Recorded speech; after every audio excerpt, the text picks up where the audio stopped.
Apabila anda memiliki gold bar 100 gram seperti ini yang bernilai sekitar RM70,000 sekarang, emas ini sebenarnya boleh menjadi simpanan 12 bulan pendapatan bagi yang bergaji sekitar RM5 ke RM6,000.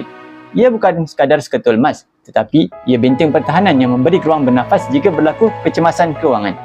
Ramai yang sudah bekerja bertahun-tahun tetapi masih belum ada simpanan yang kukuh, bukan kerana tidak mampu, tetapi kerana disimpan dalam bentuk tunai yang sentiasa terdedah kepada perbelanjaan. Duit dalam bank mudah diakses, mudah dibelanjakan dan cepat bocor tanpa sedar. Sebab itu matlamat pertama yang realistik ialah membina simpanan 100 gram emas. Bila matlamat jelas, proses menabung menjadi lebih mudah. Emas ini mempunyai satu sifat yang mana dicipta untuk disimpan, bukan untuk dibelanjakan.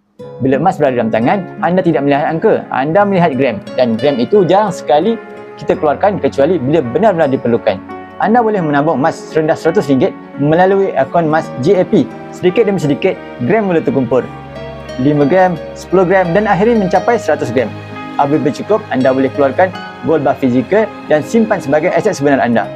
Pilihan saiz juga sangat fleksibel, dari 0.5 gram hinggalah gold bar 1 kg bergantung kepada kemampuan dan strategi kewangan masing-masing. Bagi yang berminat untuk memulakan simpanan emas dalam bentuk emas fizikal bersama Public Gold, anda boleh klik link profile, daftar akaun secara percuma dan saya akan bimbing anda sebaiknya.